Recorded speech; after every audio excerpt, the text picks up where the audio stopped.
Hello student, myself Navneet Bhandari and I welcome you to my channel Quantum Academy of physics. तो बच्चों, आज का lecture बहुत खास रहेगा। आज हम सिर्फ और सिर्फ न्यूमेरिकल्स की बात करेंगे और हम ट्रांसफॉर्मर, ईएमआई, एसी के जितने भी कंसेप्ट हैं उसमें से मेन जो भी न्यूमेरिकल अब तक पूछे गए उन पे हम डिस्कशन करेंगे। तो बिना किसी देरी के शुरू करते हैं। इस क्वेश्चन में गिवन है कि एक प्राइमरी कोइल ऑफ आइडल को मैं अंडरलाइन कर रहा हूँ। Step up transformer has 100 turns and transformation ratio is 100. Input voltage and power are 220 volt and 1100 watt respectively. तो मैं गिवन चीज़ें लिख रहा हूँ पहले यहाँ पर। जैसे कि मुझे प्राइमरी टर्न्स कितने दे रखे हैं 100, तो मैं एनपी को 100 लिख रहा हूँ। एनएस बाय एनपी 100 यानी कि ट्रांसफॉर्मेशन रेशो, जो कि मुझे पता है। अब देखो मुझे क्या क्या निकालना है इसके अंदर। मुझे इसके अंदर ये भी दे रखा है कि जो प्राइमरी वोल्टेज है वो 220 है और ये भी गिवन है जो पावर है वो है 1100। इनपुट पावर कितनी, 1100 वाट।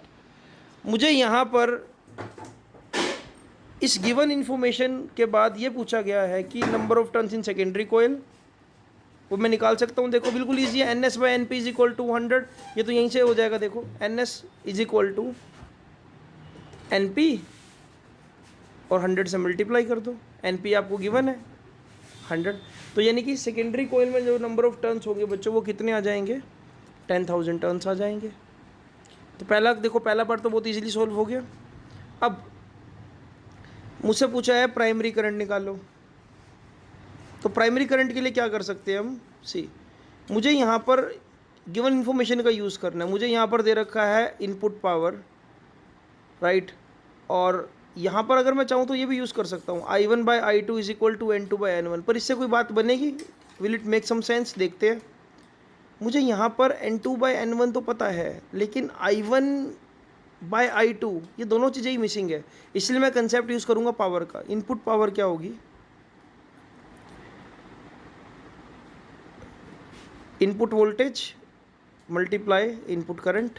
जब मैं सोल्व करूँगा तो देखो पावर की वैल्यू लगा दी 1100 वाट, इनपुट वोल्टेज 220 इंटू में प्राइमरी करंट देखो यहीं से आ जाएगा। इसको सोल्व करना है बस। 1100 डिवाइड बाय 220, जो आईपी होगा वो कितना आएगा, सोल्व करके देखो ज़रा। जब ये सोल्व करूँगा तो ये आ जाएगा 5 एम्पियर आ गया प्राइमरी करंट, जैसा कि आप देख पा रहे हो। इसके बाद इनपुट करंट निकाल दिया मैंने, प्राइमरी करंट। फिर वोल्टेज इन सेकेंडरी कोयल पूछा है। वोल्टेज इन सेकेंडरी कोयल के लिए अब मैं यहाँ कंसेप्ट क्या लगा सकता हूँ, देखो हमारे पास कई तरह के फॉर्मूलाज है। तो यहाँ पर मैं ऐसा कर सकता हूँ बच्चों, देखो आई पी अपॉन में I S, I can write it N2 by N1। यहाँ से हम सेकेंडरी करंट पहले निकाल देते हैं। सेकेंडरी करंट अगर मैं निकालूंगा तो सेकेंडरी करंट कितना आएगा, सेकेंडरी करंट निकालना है ना, तो सेकेंडरी करंट कितना आएगा, मेरे ख्याल से 5/100 आ जाएगा, यानी कि 0.05।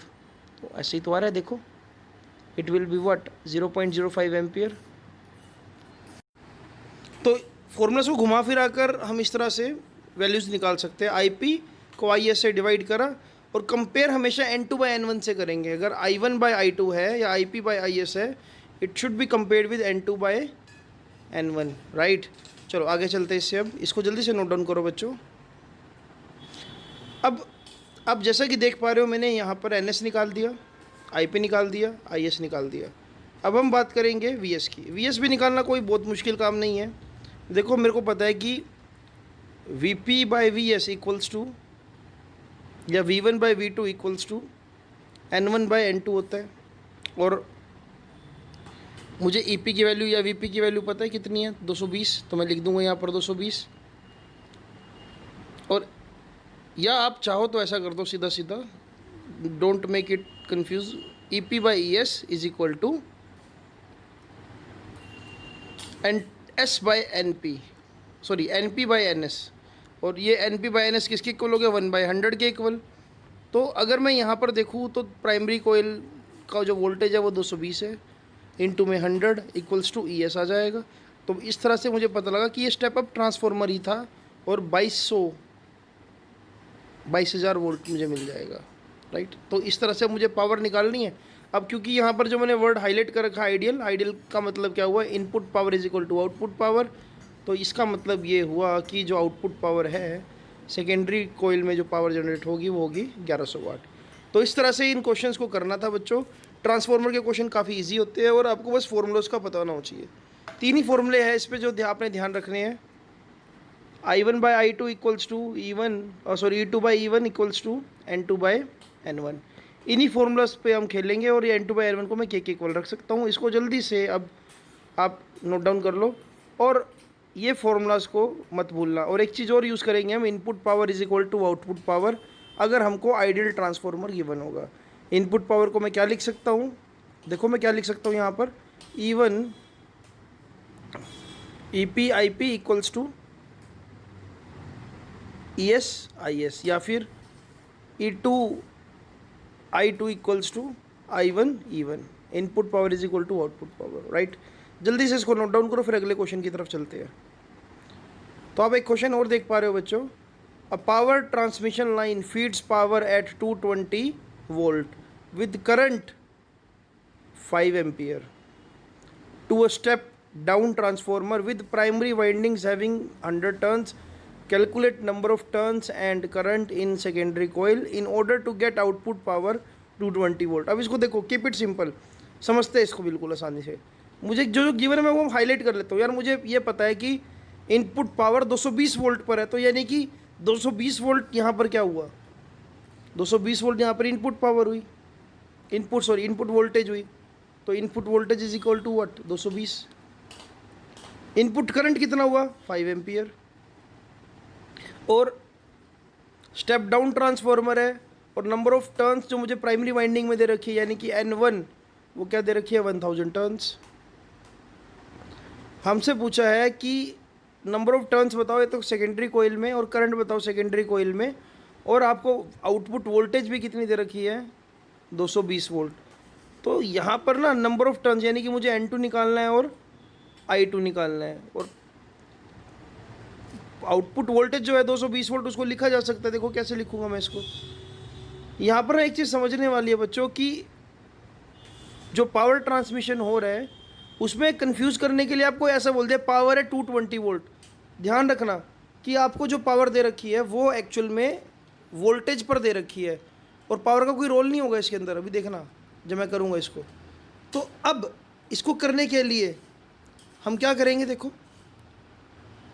पावर है 220 वोल्ट, यानी कि हमको सबसे पहले तो V2 दे रखा है 220, तो लिख दिया मैंने। V1 बाई V2 किसके इक्वल होगा, N1 बाई N2 के इक्वल होगा, और I2 बाई I1 के इक्वल। ये रिलेशन मुझे पता होना चाहिए, गोल्डन रिलेशन। अब इसके बेसिस पर देखो क्वेश्चन कैसे सोल्व हो सकता है। V1 दे रखा है 2200, V2 दे रखा है 220 equals to N1 by N2। N1 दे रखा है हमको, बिल्कुल दे रखा है, 1000 दे रखा है, और N2 नहीं दे रखा है। N2 तो यहीं से निकल जाएगा। N2 डेफिनेटली 1000 से कम आएगा क्योंकि वोल्टेज कम आ रही है, 2200 से 220 आ रही है। तो N2 की वैल्यू कितनी आ जाएगी बच्चों, 220 इंटू में 1000 डिवाइड बाई 2200। सोल्व करूँगा तो N2 कितना आ जाएगा, सिर्फ 10। N2 कितना आ जाएगा बच्चों, 100 आ जाएगा। 100 आ जाएगा, राइट। अब मुझे यहाँ पर ये पूछा है कि सेकेंडरी में करंट भी बताओ, तो सेकेंडरी में करंट भी निकाला जा सकता है। N2 by N1 I1 by I2 से कंपेयर कराऊँ, और मुझे पता है I1 बाई I2 कितना आ रहा है, 5/I2 is equal to 100। N1 कितना था, 1000। तो इस तरह से जो I2 आएगा बच्चों, I2 कितना आया, अब देख पा रहे हो, I2 की वैल्यू आ जाएगी 50। क्योंकि वोल्टेज कम हुई है तो इसलिए करंट ज़्यादा हो गया। पहले करंट कम था तो वोल्टेज ज़्यादा थी। ये चीज़ तो हमने सीखी भी थी, है ना, ये चीज़ हमने सीखी थी ट्रांसफार्मर में। वोल्टेज ज़्यादा तो करंट कम, वोल्टेज कम तो करंट ज़्यादा, राइट। इसको जल्दी से नोट डाउन करो, फिर एक अच्छे क्वेश्चन की तरफ चलते हैं। अब ये क्वेश्चन जो आपको नज़र आ रहा है बच्चों, ये क्वेश्चन मेरा पर्सनली फेवरेट है और बहुत अच्छा क्वेश्चन है। इसको रीड करेंगे अच्छे से पहले हम, ठीक है। A small town with a demand of 1200 kilowatt power at 220 volt is situated 20 kilometer away from electric power generator at operating at 440 volt, ठीक है। पहले इस सिचुएशन को बनाते हैं। मान लो कि ये एक स्मॉल टाउन है, ठीक है, टाउन, और इससे 20 किलोमीटर दूर यहाँ पर वो इलेक्ट्रिक पावर जनरेटर लगा हुआ है जहाँ से इस गांव के अंदर या इस शहर के अंदर बिजली आनी है। तो यहाँ पर मैं बना रहा हूँ एक electric power generator, sub station नहीं, जनरेटर। अब मुझे ये पता है कि इस पावर जनरेटर से इस टाउन को वायर्स भी कनेक्ट करेगी। तो मैं वायर बना देता हूँ, एक वायर, और मुझे ऐसा बोला है 2 वायर इसके अंदर, तो दोनों वायर बना दी मैंने ऐसे। अब ये है W1 और ये है W2, और मुझे ऐसा बोला है कि इसकी लंबाई 20 किलोमीटर है। अब यहाँ पर अगर मैं ध्यान से देखूँ तो मुझे एक और चीज़ भी गिवन है कि इन 2 लाइंस की जो पावर ये जो ट्रांसफ़र कर रही है और रेजिस्टेंस भी ऑफर कर रही है 0.5 पर किलोमीटर। अगर एक वायर 20 किलोमीटर लंबी है, देखो, तो टोटल रेजिस्टेंस कैसे निकाल सकता हूँ? 20 को 0.5 से मल्टीप्लाई कर दो। 1 किलोमीटर का 0.5 तो 20 का कितना हो जाएगा? 10 ओम। आई होप आप इसको समझ पाए होंगे बच्चों। 20 को अगर मैं 0.5 से मल्टीप्लाई करूँगा तो मुझे कितना मिलेगा? इसको ऐसे समझो, चलो आप देखो, 1 किलोमीटर 0.5 ओम, 20 किलोमीटर का मतलब 0.5 इंटू में 20। तो एक वायर का 20 किलोमीटर लंबी वायर का रेजिस्टेंस कितना आ गया? 10 ओम। तो दूसरी वायर का भी ऐसे निकाल सकता हूँ मैं। तो टोटल रेजिस्टेंस वायर कितना ऑफर कर रही है एक्चुअल में? 20 ओम। तो मैं लिख देता हूँ total resistance offer by wires 20 ohm. अब इतना करने के बाद आगे देखते हैं। The town gets power from line through 4220 volt. अब ये जो डाटा दे रखा है ये आपको ऐसा बोल रखा है कि ये 4000 और 220 वोल्ट में आपको ये बोल दिया कि यहाँ पर एक जो ट्रांसफॉर्मर लगा हुआ है बच्चों, उसमें जो इनपुट पावर की, इनपुट वोल्टेज की जो फीडिंग है वो कितनी है? 4000 वोल्ट। और आउटपुट पावर की जो फीडिंग है, आउटपुट वोल्टेज जो है वो कितने? 220। अगर 4220 वोल्ट लिखा है तो इनपुट वोल्टेज 4000, आउटपुट वोल्टेज 220। अब यहाँ पर पावर जनरेटर से इस 20 किलोमीटर के थ्रू करंट आएगा और इस सबस्टेशन वाले जनरेटर को मिलेगा, और टाउन को जो जो पावर रिक्वायरमेंट है, डिमांड है, वो कितनी है? 1200 किलोवाट। इस पूरे सिनेरियो को देखते हुए अब देखो हम क्या कर सकते हैं। यहाँ पर 1200 किलोवाट की डिमांड चाहिए, कोई बात नहीं, मिल जाएगी। और यहाँ पर अब मुझे आइडेंटिफाई करना है कि इनपुट पावर क्या है, इनपुट वोल्टेज क्या है। तो इसके लिए जल्दी से एक बार इसको आप नोट डाउन कर लो, फिर हम इसमें वैल्यूज़ प्लेस करते हैं। ठीक है, देखो जो 20 किलोमीटर है, ये 20 किलोमीटर में ही जितना पावर लॉस होगा वो होगा, और मुझे ये पावर लॉस निकालना है। ठीक है, जो पावर जनरेटर है वो 440 वोल्ट पर ऑपरेटेड है, लेकिन मुझे कहानी समझानी है ये वाली वायर्स की कहानी, कि वायर्स के थ्रू जब करंट जाएगा तो कितना पावर लॉस होगा। और ये पावर लॉस किस फॉर्म में हो सकता है? हीट की फॉर्म में हो सकता है, राइट। तो देखो अब कैसे इसको सॉल्व करेंगे बच्चों, इसको जल्दी से नोट डाउन करो। जब नोट डाउन कर चुके हो तो अब यहाँ पर एक चीज़ को प्लीज़ करेक्ट कर लो। मैं यहाँ पर गलती से 4000 और 220 वोल्ट लिख बैठा हूँ, मतलब 4000 वोल्ट लिख बैठा था। तो मैं लिख देता हूँ यहाँ पर जो प्राइमरी कोयल में वोल्टेज होगी वो कितनी होगी? 4000, और सेकेंडरी में कितनी होगी? 220। इसका मतलब ये होता है प्राइमरी वोल्टेज 4000 है और सेकेंडरी वोल्टेज 220 है। अब बच्चों मुझे पावर लॉस निकालना है, और पावर कितनी मिल रही है टाउन को? 1200 किलोवाट। तो पावर लॉस निकालने के लिए देखो, पावर लॉस कैसे निकाल सकता हूँ मैं? हीट एनर्जी की फॉर्म में हो रहा है ना पावर लॉस, तो इसमें करंट फ्लो कर रहा होगा आईपी। यही आईपी जो है इसको प्राइमरी कोयल को मिल रहा होगा इस ट्रांसफॉर्मर की। तो मैं लिख रहा हूँ यहाँ पर पावर का फॉर्मूला होता है VI, यानी कि VP इंटू IP। अब मुझे यहाँ पर पता है कि पावर कितनी है, यहाँ पर पावर कितनी है बच्चों? 1200। तो 1200 किलोवाट, किलोवाट को वाट में कन्वर्ट कर दो, इनटू में VP कितना दे रखा है? 4000। ठीक है, IP निकाल दूंगा यहाँ से मैं।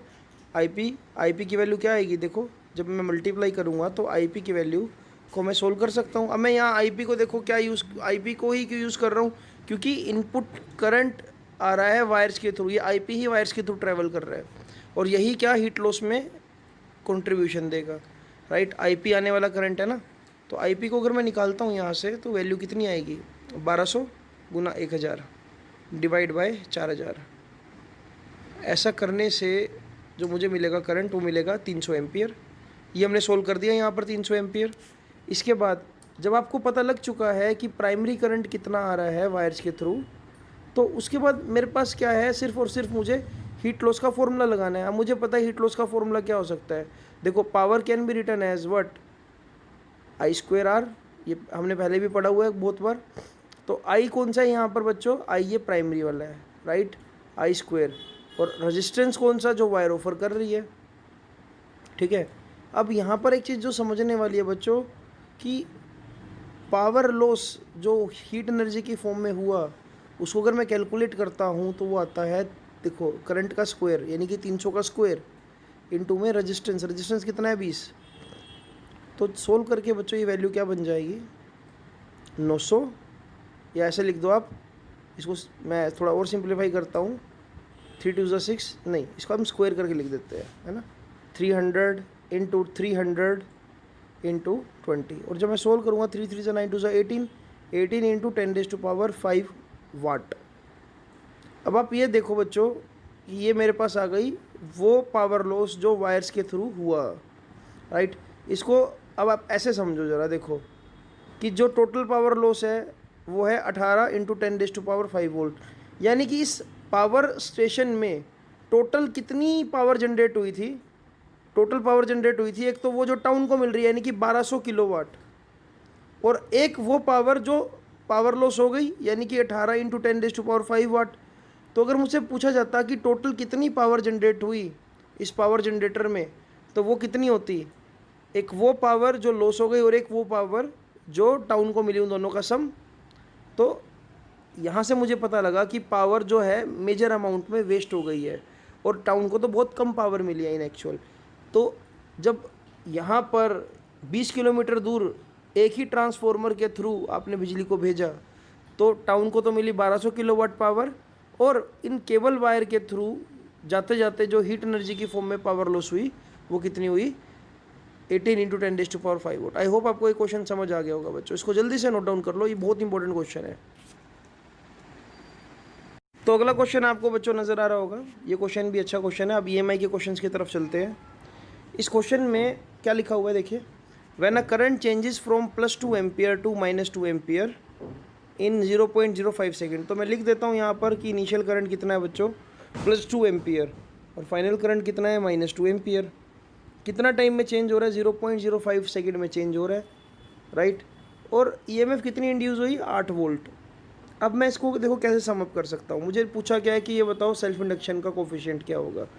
अब आपको अगर थोड़ा सा भी ध्यान हो, मैंने इंड्यूस EMF निकाला था -L/di/dt, है ना। EMI जब चैप्टर हमने किया था, और di/dt क्या है, change in current with the time, और माइनस साइन बताता है कि decrease in current with the time. तो यहाँ पर देखो पहले तो वैल्यू लगाओ, final value minus initial value. तो फाइनल वैल्यू क्या है, 2, और माइनस साइन क्यों है, क्योंकि बाहर फॉर्मूले में ही है, -2 अप इंटू L अपॉन में टाइम कितना लगा, 0.05। अब इसको सोल्व करके E की वैल्यू भी तो दे रखी है 8, तो लगा दो। L की वैल्यू निकालना बहुत आसान है, देखो +4 हो जाएगा ये 0.05, या मैं इसको लिख दूँ 5 into 10⁻² into L equals to 8। अब अगर मैं L निकाल लूँ यहाँ पर बच्चों, तो वो आएगा क्या, 8 इंटू 5 इंटू 10⁻² डिवाइड बाई 4। तो इससे पता लगा कि जो सेल्फ इंडक्टेंस है वो कितनी आ जाएगी, 10 इंटू 10⁻², यानी कि 0.1 हेनरी। बहुत आसान क्वेश्चन था, इसको इस तरह से ही करना है बच्चों, सिंपल है। बस इंड्यूस EMF का फॉर्मूला पता होना चाहिए, -L/di/dt, और वैल्यू प्लेस कर दो। इसको जल्दी से नोट डाउन कर लो बच्चों। अब ये क्वेश्चन भी बहुत इंपॉर्टेंट है, इस क्वेश्चन को भी करते हैं। देखो ये भी म्यूचुअल इंडक्टेंस में से क्वेश्चन निकाला है मैंने। आपसे ये पूछा है कि अगर एक पेयर ऑफ एडजेसेंट कोइल है और उसका म्यूचुअल इंडक्टेंस है 1.5 हेनरी, तो लिख दो वैल्यू को। और ऐसा बोला है इसके अंदर कि करंट कितना चेंज हो रहा है 0 से 20, तो DI और 0.5 सेकेंड में, तो यानी कि मैं लिख सकता हूँ इसको 20 - 0 फाइनल माइनस इनिशियल अपॉन में टाइम कितना लग रहा है 0.5। तो इसको सोल्व कैसे करेंगे, देखो di/dt मुझे गिवन है, M मुझे गिवन है, तो अब E इज इक्वल टू क्या होगा बच्चों यहाँ पर, -M di/dt। इसको फॉर्मूले को पता होना चाहिए आपको। और ये ई को मैं ये भी लिख सकता हूँ -d∅/dt। तो इन दोनों फॉर्मूला को कंपेयर कराया जा सकता है, दोनों का लेफ्ट हैंड साइड सेम है, कंपेयर करा दो।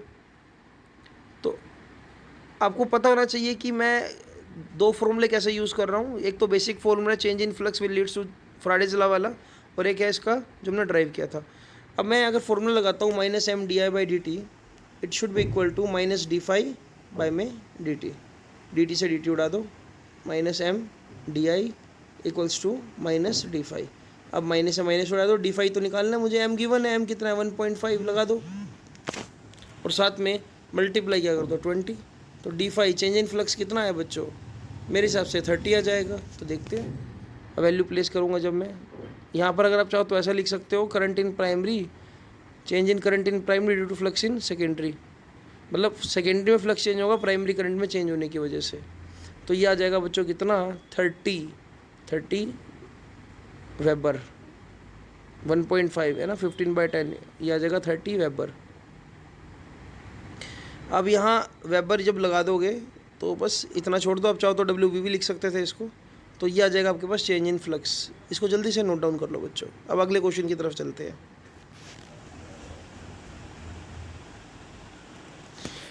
अब आपको एक क्वेश्चन और नज़र आ रहा होगा बच्चों। अब ये एक सोलिनॉइड पे क्वेश्चन है, और देखो क्वेश्चन बहुत अच्छा है ये। इस क्वेश्चन को देखते हैं। इस क्वेश्चन में आपको ये गिवन है कि एक लॉन्ग सोलिनॉइड है बच्चों, जिसमें 15 टर्न्स है पर सेंटीमीटर। तो मैं पहले बना देता हूँ, ये 15 सेंटीमीटर टर्न वाला सोलिनॉइड, ठीक है। तो मुझे ये एक्चुअल में स्मॉल n की वैल्यू गिवन है ना, तो मैं लिख देता हूँ यहाँ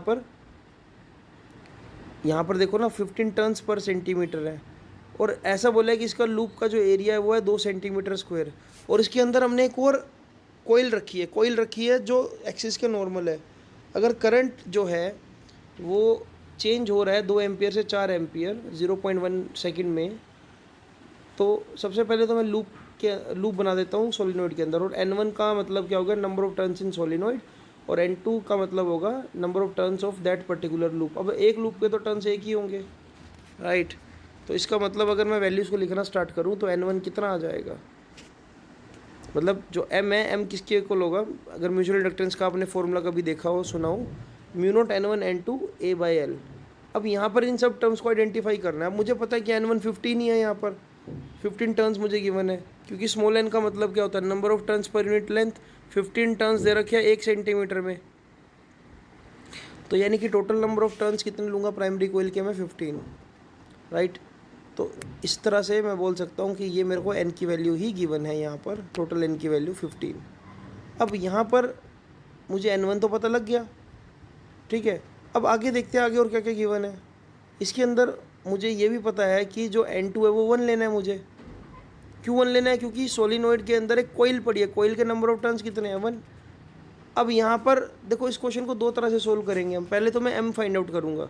m फाइंड आउट करने के लिए देखो μ0 की वैल्यू 4.10⁻⁻7 लगा दो, N1 की वैल्यू 15, N2 की वैल्यू कितनी आ गई यहाँ पर 1, और एरिया कितना लेना है मैंने, एरिया दे रखा है 2 सेंटीमीटर का स्क्वायर, यानी कि 2 × 10⁻⁻4 डिवाइड बाय L दे रखे है मुझे इसके अंदर। यस, ये L का मतलब लेंथ है एक्चुअल में।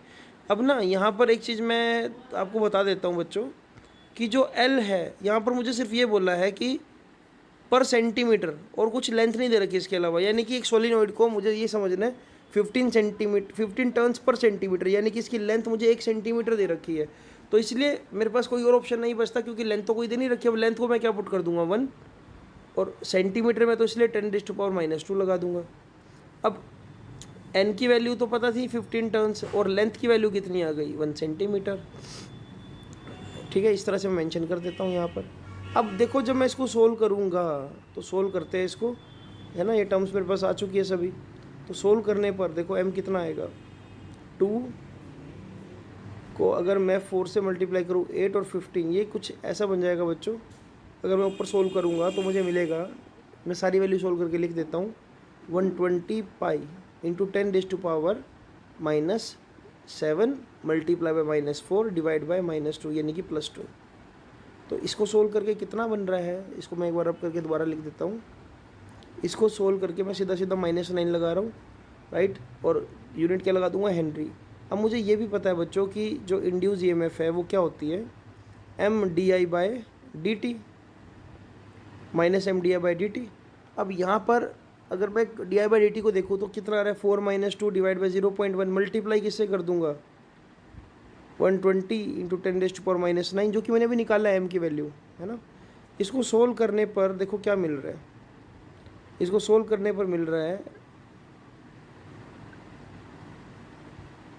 यहाँ पर एक माइनस, सोल्व करने पर कितना मिलेगा, 4 × 2 = 8, यहाँ पर मिल जाएगा बच्चों आपको इस तरह से 240 pi into 10⁻⁻9, right.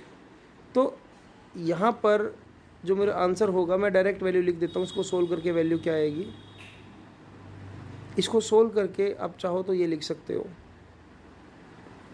7.5 into 10⁻⁻6 volt.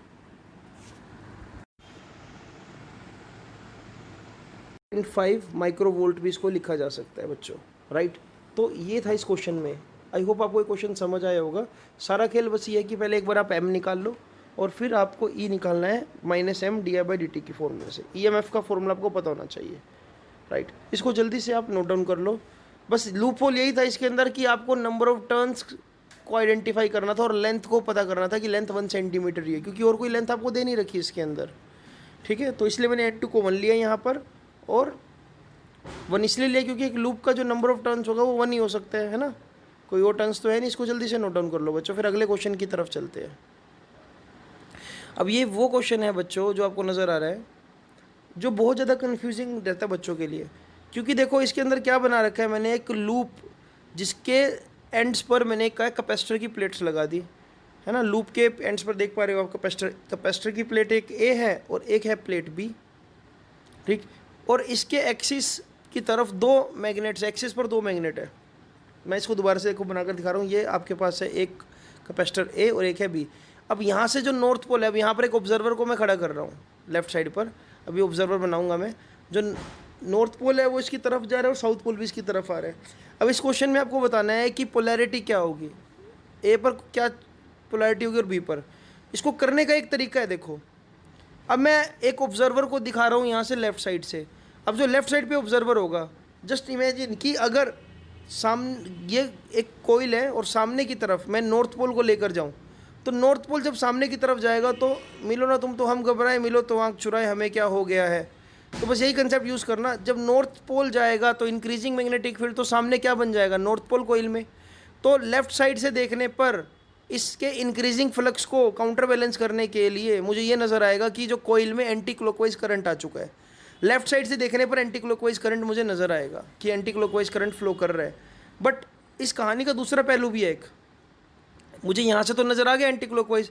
अब ये सोचो कि अगर मैं इसके दूसरी साइड जाकर देखूं, तो मैं यहाँ पर पहले डायरेक्शन बना देता हूँ कि मुझे ऐसा लगता है कि ए से बी की तरफ करंट फ्लो करेगा एंटी क्लॉकवाइज।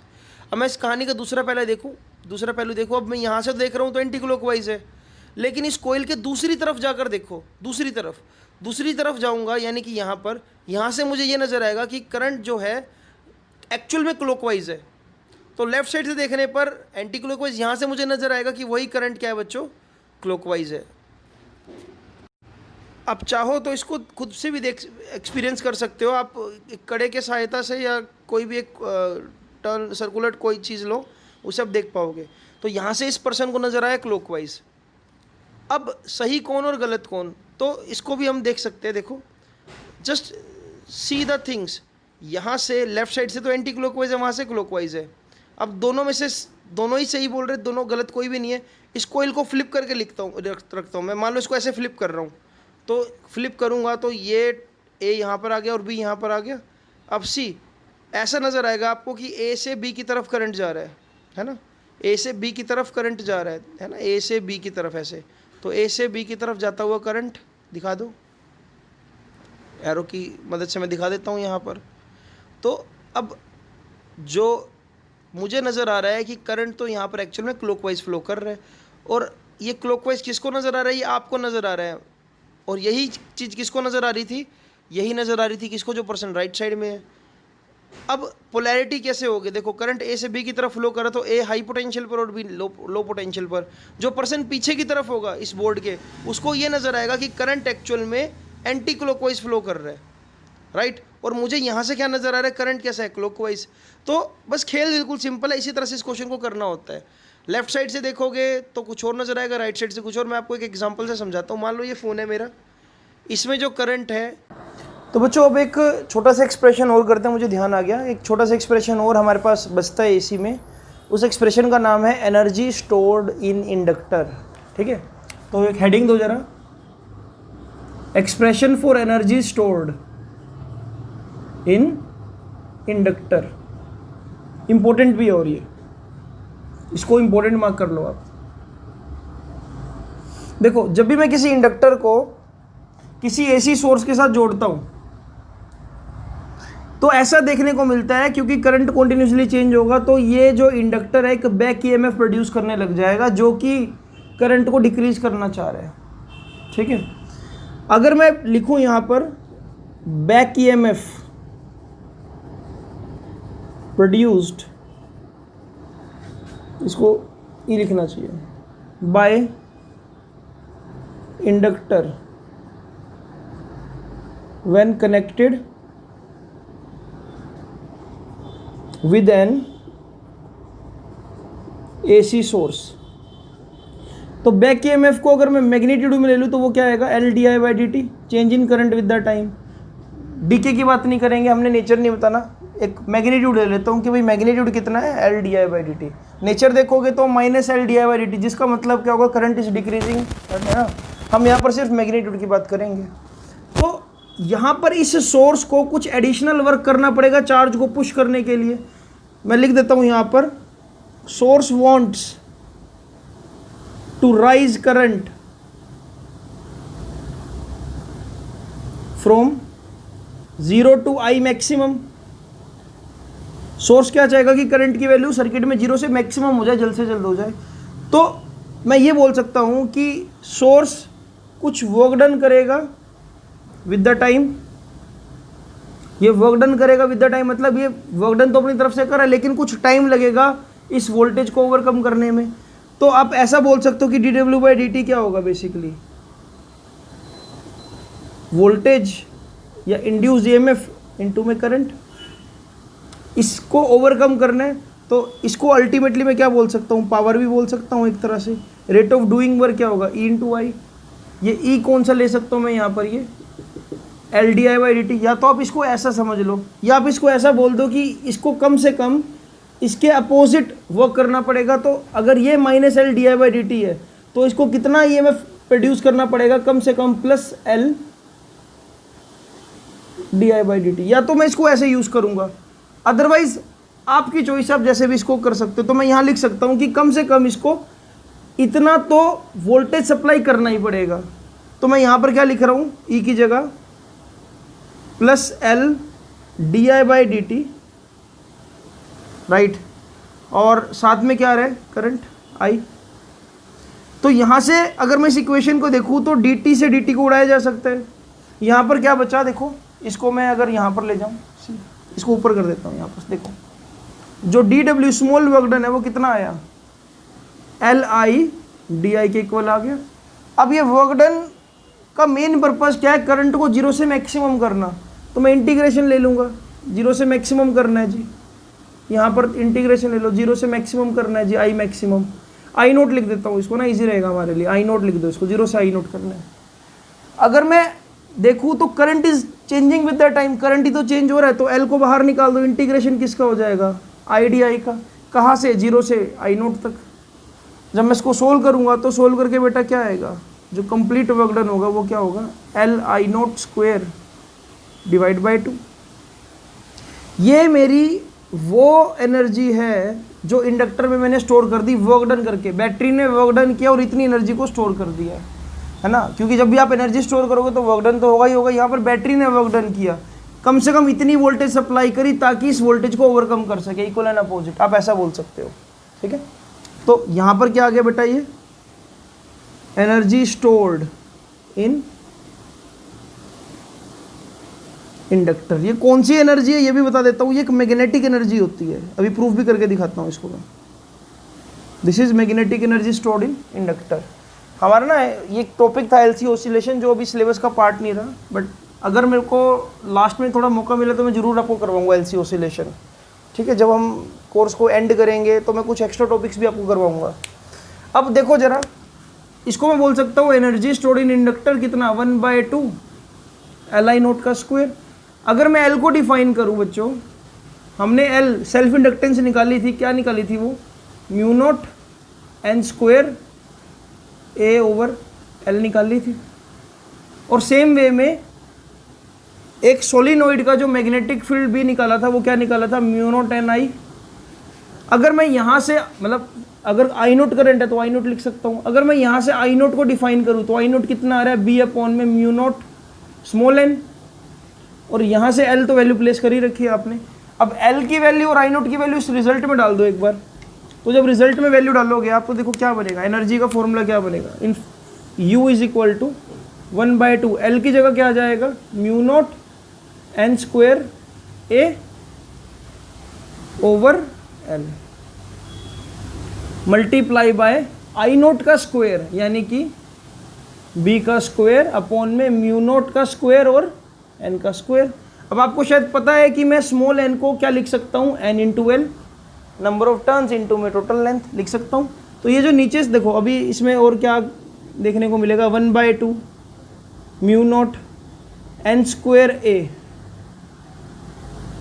यहाँ पर हमने शायद इसमें फॉर्मूले में थोड़ी सी गड़बड़ कर दी है बच्चों, n² L/A। एक बार इसको नोट डाउन करो जरा, फिर मैं बताता हूँ।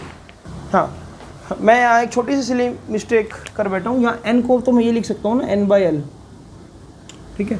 तो यहाँ पर ये जो n² है इसको मैं n/n² L² लिख सकता हूँ, ठीक है। अब देखो μ0 n² A/L multiply by B², नीचे भी क्या चल रहा है, μ0 का स्क्वायर, इस n² को क्या लिखूंगा, n² इंटू में L² ऊपर चला जाएगा, राइट। अब देखते हैं कि क्या इसमें एक्सप्रेशन बनता है। देखो यहाँ पर n² से n² उड़ रहा है, ठीक है, और क्या उड़ रहा है, एक L से ये L उड़ रहा है। इसको अगर मैं कंबाइनली लिखूँ तो मुझे क्या मिल रहा है, यहाँ पर इसको कंबाइनली लिखूँ तो मुझे मिल रहा है 1/2 μ0 A/B²। अच्छा, यहाँ पर μ0 का स्क्वायर है, ऊपर μ0 है, तो ऊपर वाला μ0 कैंसिल हो जाएगा, तो नीचे क्या बचेगा, सिर्फ एक μ0, राइट। अब यहाँ पर मुझे मिल रहा है 1/2 A यानी कि एरिया इंटू में B² अपॉन में μ0, यानी कि जो एनर्जी मिली मुझे वो मिली B² इंटू में A/2 μ0। अभी भी इसमें कुछ हम चेंजिंग कर सकते हैं, एक बार इसको जल्दी से नोट डाउन करो, फिर मॉडिफिकेशन करता हूँ। और इसमें एक चीज़ रह गई, यहाँ पर L भी तो रह गया ना एक, तो इसलिए फॉर्मूला क्या बनेगा, B² AL अपॉन में 2 μ0। तो ये तो मैंने क्या निकाल दिया, एनर्जी में क्या आ रहा है, मैग्नेटिक फील्ड। तो मैंने तो आपको बोला ही था कि ये क्या आपके पास magnetic energy stored in inductor, right. अब ना यहाँ पर ये तो सिंपल एनर्जी है, एक छोटा सा कंसेप्ट ये भी आता है, एनर्जी डेंसिटी निकाल लो। एनर्जी डेंसिटी क्या होता है, एनर्जी डिवाइड बाय वॉल्यूम। तो एनर्जी कितनी निकाल लिया आपने, B² AL/2 μ0, और वॉल्यूम भी क्या होगी, एरिया इंटू लेंथ। तो अगर आपसे एनर्जी पर यूनिट वॉल्यूम पूछ ले या एनर्जी डेंसिटी पूछ ले तो UD, उसको मैं लिखूंगा UD, एनर्जी डेंसिटी कितनी आएगी, B²/2 μ0। So this is your energy density. अब चाहो तो यहाँ तक इसको कर सकते हो। यही चीज़ ना अगर आपको याद हो, मैंने कैपेसिटर के केस में भी करवाई थी आपको, 1/2 ε0 E²। आप कैपेसिटर का एक बार आप नोट्स कन्फिगर करना, वहाँ पर आपको मिल जाएगा। तो इंडक्टर की जो एनर्जी डेंसिटी वो क्या होती है, B²/2 μ0, that is magnetic energy. Capacitor के अंदर क्या होता है, इलेक्ट्रिक एनर्जी, 1/2 ε0 E², राइट। तो इसको नोट डाउन कर लो, ये इंपॉर्टेंट एक्सप्रेशन है बच्चों। आई होप आपको समझ आया होगा एक्सप्रेशन। इसको हम बोलते हैं एनर्जी स्टोर्ड इन इंडक्टर। तो इसी के साथ इस चैप्टर में कुछ भी नहीं बचा, सब कुछ ओवर हो चुका है, और हम बोल सकते हैं कि हमने AC EMI पूरे अच्छे से कर लिए। अगला जो चैप्टर है वो 1-2 दिन में ख़त्म हो जाएगा। EM वेव छोटा सा चैप्टर है। रे ऑप्टिक्स भी ज़्यादा टाइम नहीं लगेगा क्योंकि उसमें से रिफ्लेक्शन पार्ट कट चुका है, बट हाँ ज्योमेट्रिकल ऑप्टिक्स की रिफ्लेक्शन की पूरी सीरीज मैंने डाली हुई है, A to Z competitive level डाला हुआ है। ज्योमेट्रिकल ऑप्टिक्स के टोटल 8 लेक्चर मैं पहले ही डाल चुका हूँ, लेकिन वो रिफ्लेक्शन पार्ट है जो आपके CBSE सिलेबस में नहीं है। रिफ्लेक्शन पार्ट मैं पूरा शूट करूँगा, इसको नोट डाउन करो, फिर आज एक कमेंट बॉक्स क्वेश्चन देता हूँ बहुत टाइम बाद। तो बच्चों आज का जो कमेंट बॉक्स क्वेश्चन है वो आपके सामने है। क्वेश्चन में ये गिवन है कि अगर एक कैपेसिटर जिसका अननोन कैपेसिटेंस है, कैपेसिटेंस नहीं दे रखा आपको, एक रेजिस्टेंस 100 ओम का और एक इंडक्टर जिसका सेल्फ इंडक्टेंस कितना है 4/π² हेनरी, उनको मैंने सीरीज में कनेक्ट कर दिया। जो वोल्टेज का सप्लाई है वो है 200 वोल्ट और फ्रीक्वेंसी यानी कि म्यू दे रखा है आपको 50 हर्ट्ज। इस गिवन इन्फॉर्मेशन पर आपको ये बताना है कि इस अननोन कैपेसिटेंस की वैल्यू कितनी है और सर्किट में कितना करंट फ्लो कर रहा है अगर वोल्टेज और करंट सेम फेज के अंदर है। क्वेश्चन बहुत अच्छा है, ये थोड़ा दिमाग जरूर लगेगा, इसलिए मैंने आपको ऑप्शन भी दे दिए यहाँ पर। ऑप्शन क्या हो सकता है 24, 25 और 2, 40 और 5 और 35 और 7। जो पहले टर्म बोल रहा हूँ वो कैपेसिटेंस के लिए है माइक्रोफेराड में, और जो बाद में बोल रहा हूँ वो किसके लिए, करंट के लिए।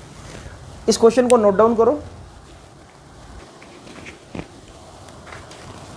तो इसी के साथ बच्चों इस लेक्चर को यहीं पे ओवर करता हूँ। आई होप आपको ये लेक्चर समझ आया होगा। इसमें काफ़ी तरह के न्यूमेरिकल्स हमने डिस्कस किए, और अब आप चाहो तो 10 ईयर्स के न्यूमेरिकल उठा सकते हो, आपके पास सबके पास बुक होगी।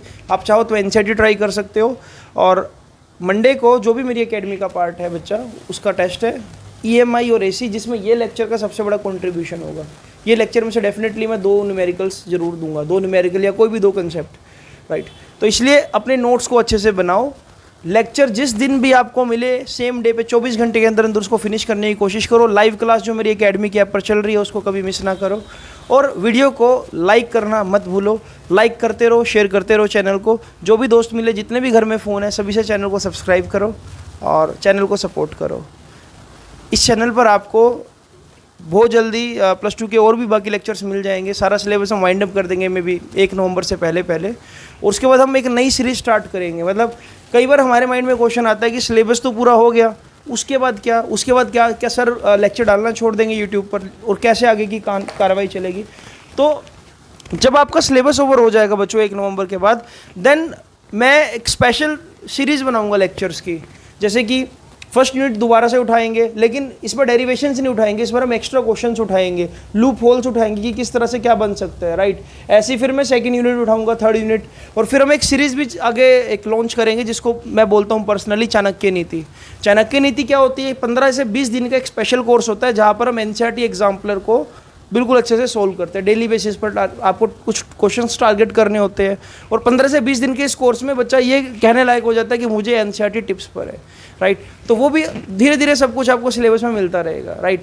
तो मिलते हैं बच्चों आपसे अगले लेक्चर में और अगले चैप्टर में, ठीक है। Have a great day ahead, और इस क्वेश्चन को जरूर ट्राई करना। बहुत टाइम बाद एक कमेंट बॉक्स क्वेश्चन दिया है, तो जरूर आंसर करना इसका।